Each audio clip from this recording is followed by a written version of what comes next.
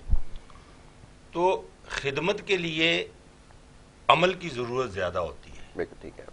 علم کی نہیں ہوتی ہے. آپ نے ڈگری ہولڈر بٹھا دیے، یہ ڈگری ہولڈروں کی وجہ سے ہی یہاں تک پہنچا. اب وہ ڈگریاں تو ہیں ان کے پاس، الحمدللہ مگر عملی طور پہ استاد کا احترام نہیں ہے، باپ کا احترام نہیں ہے، بڑے چھوٹے کا لحاظ نہیں ہے، سب نہیں ہے. جی آپ کو جو ادب ہے وہ میں بھائی کی بات سے، علم شعور کا نام ہے. بالکل. میرے بچے ہیں، تعلیم و تربیت بالکل میرے بچے ہیں، آپ کو پتہ ہے سارے اس بالکل وقت. بالکل میں خود مطلب 8 جماعت پڑھا ہوا، مگر میں نے الیکشن لڑے ہیں اور الیکشن اللہ کے فضل سے مجھے ناطق خان گوٹ کے لوگوں نے، لوگ کہتے ہیں پیسوں سے الیکشن ہوتا ہے، میں نے 3 الیکشن لڑے، 1 پیسے نے خرچ کیا. اور میں 40 سال کی سیاست میں آج یہ بات فخر سے کہہ سکتا ہوں کہ جب میں پہلی دفعہ کونسلر منتخب ہوا تو لوگ تو ان کو تو حلف دیے جائیں وہ حلف نہیں لیتے. میں نے خود اپنے لیے حلف لیا تھا کہ جس دن بددیانتی کروں وہ دن میرا ان 3 بیٹوں کا دنیا میں آخری ہو. آج بھی اس حلف کی پاسداری کر رہے ہیں. اچھے برے لوگ ہر جگہ پہ موجود، سیاست کو عبادت سمجھتے ہیں. سیاست بالکل نجات کا ذریعہ ہے. بالکل ٹھیک ہے. ٹھیک ہے سعودی صاحب، اب ذرا وہ سوال جو تھوڑے سے چپتے ہوئے سوالات ہیں، وہ یہ کہ کارکردگی کے حوالے سے بہت سارے تحفظات ہیں. شہر کراچی کے لوگ جو تھوڑا بہت شعور رکھتے ہیں، خیال یہ ہے کہ دیگر علاقوں کے مقابلے میں یہاں وہ لوگ شاید موجود ابھی بھی ہیں جو چیزوں کو سمجھتے ہیں. یہ کہنے کے بعد اب جب شہر کی صورتحال دیکھتے ہیں، اور کیونکہ میں اور آپ اسی شہر کے باسی ہیں، اس چیز کو نظر انداز یہ جھٹلایا نہیں جا سکتا کہ اس کی حالت وہ نہیں ہے جس کا یہ شہر مستحق تھا. اب اس کی چاہے وجوہات جو بھی ہیں، لیکن دیکھا یہ گیا ہے کہ ایک طویل عرصے سے پاکستان پیپلز پارٹی یہاں پر برسر اقتدار رہی ہے، اور پتہ نہیں ایسا محسوس ہوتا ہے کہ اس کو یکسر نظر انداز کیا گیا ہے، اور صورتحال تاحال ویسی ہی ہے جیسے ماضی میں تھی. جب ووٹ بینک بڑھانے کی بات آتی ہے تو یہ پیپلز پارٹی اس چیز کو ابھی تک کیوں نہیں سمجھ سکی ہے کہ اگر اس شہر کو بہتر کریں گے، اگر اس کا حق اس کو دیں گے تو خود بخود ووٹر آپ کی طرف آ جائے گا. اس کے اوپر کیوں ابھی تک عمل درآمد نہیں ہو پایا ہے جس کی لوگ یہاں پہ ڈیمانڈ کر رہے ہیں، جو وقت کا تقاضا ہے؟ فرمائیں. دیکھیں، ایک پہلی بات تو یہ ہوتی ہے کہ جو فنڈز ہوتے ہیں جو وفاق سے ملتے ہیں یا صوبہ خود جنریٹ کرتے ہیں، اس چیز کو ذرا سمجھنے کی ضرورت ہے. جی تو وہ ڈویژن وائز تقسیم ہوتا ہے. ٹھیک ہے. کراچی ڈویژن ہے، حیدرآباد ڈویژن ہے، اس طرح آگے اور ڈویژنز ہیں. تو پیپلز پارٹی کبھی کراچی ڈویژن میں بلدیات کے حوالے سے نہ ناظم رہا ہے، نہ کوئی ان کا میئر رہا ہے. ٹھیک ہے.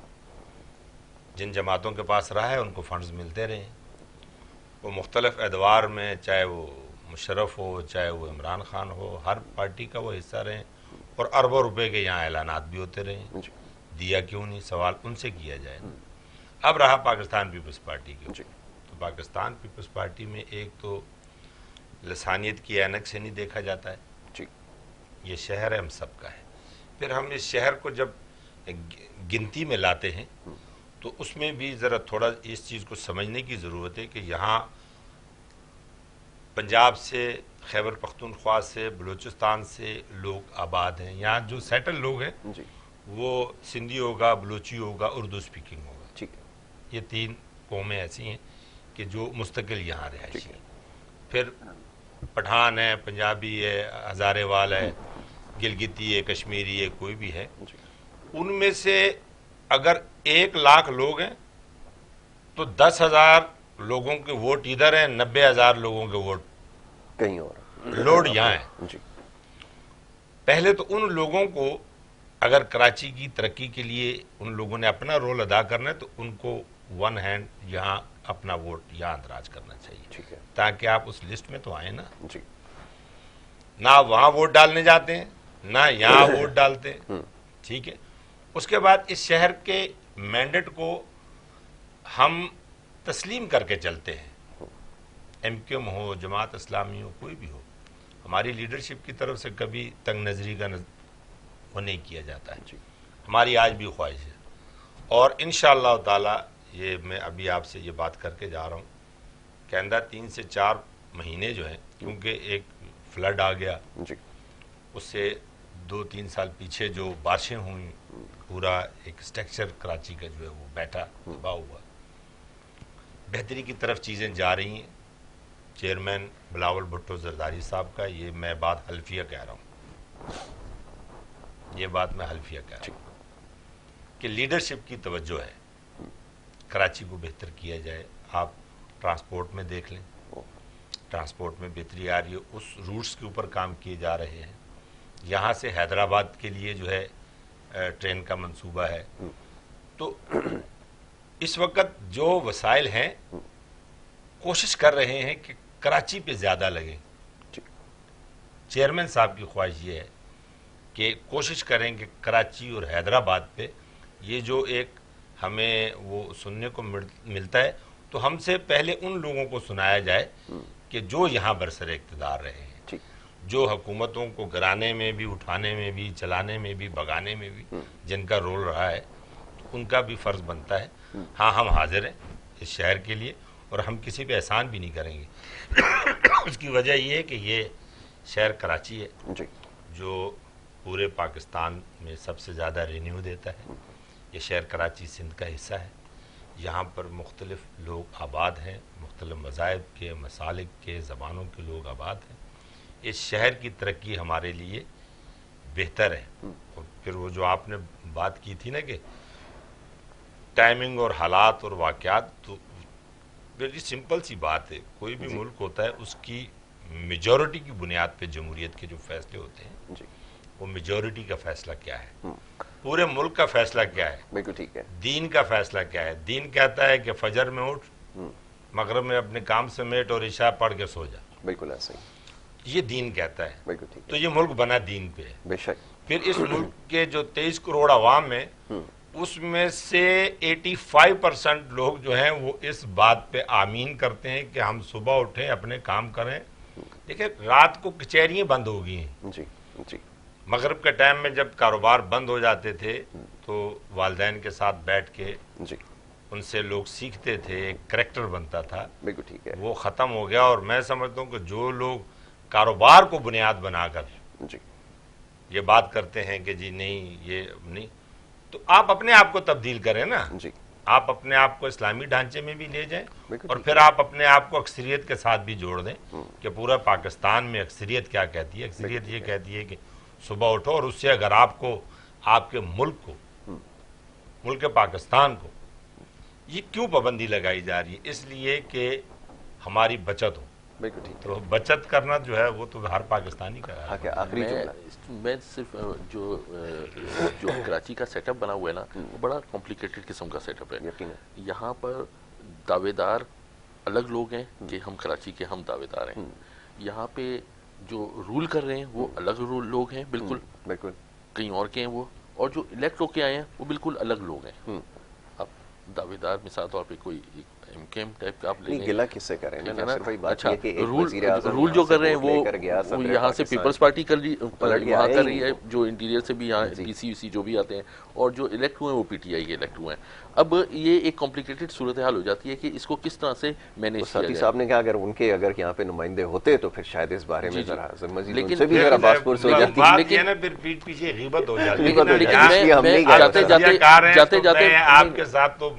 جاتے جاتے صرف یہ میں کہنا چاہوں گا کہ ایم کے ایم یہاں پہ رہی اتنے عرصے، اس کے پوائنٹس اٹھا کے دیکھ لیں انہوں نے کیا کیا کارنامہ سر انجام دیا ہے 1988 سے لے کے اب تک اس جماعت شہر رہی کا، ہے، ٹھیک ہے جماعت رہی ہے، انہوں نے کیا کیا کارنامہ مسلم سر کاف رہی ہے۔ پیپلز پارٹی نے، میں یہ دیکھا تھا پچھلے، میں اب 2-3 سال پہلے کی بات ہے، 14 پروجیکٹس وہ لے کے آئے تھے چیف منسٹر صاحب، انہوں نے 14 پورے کیے یہاں پر، یہ جو آپ کو انڈر پاسز اور یہ جو سارے جو شہیدی ملت کے ہیں، اچھا بلوچ کی روڈ بھی انہوں نے اس میں تھی، اس کے علاوہ گزری کا تھا، وہ جو سب میرین چوک کا تھا، شاعر فیصل کا تھا، یہ سارے سی ایم لے کے آئے تھے اور انہوں نے وہ سارے امپلیمنٹ کیے اور یہ اس کو کیا، تو کہنے کا مطلب ہے کہ یہ ہمیں سمجھنے کی ضرورت ہے کہ کون کرنا چاہتا ہے اور کون نہیں کرنا چاہتا۔ چلیں اس کے اوپر انشاءاللہ آگے چل کے گفتگو کی، میں بڑا شکر گزار ہوں ناصر بھائی آپ کا، ساتھی صاحب آپ کا ہمیشہ سے شکر گزار ہوں، آپ پروگرام میں وقت دیتے ہیں، شامل ہوتے ہیں، بڑی اچھی گفتگو کرتے ہیں، بہت کچھ سیکھنے کا موقع ملتا ہے۔ ناظرین پروگرام کا وقت کیونکہ یہاں پہ ختم ہوا چاہتا ہے، سوالات اور بھی بہت سارے تھے، یقیناً آپ نے بہتر فیصلہ کرنا ہے اور آپ معاملات کو دیکھ بھی رہے ہیں اور سمجھنے کی بھی کوشش کر رہے ہیں، اور یہ کوشش جو ہے وہ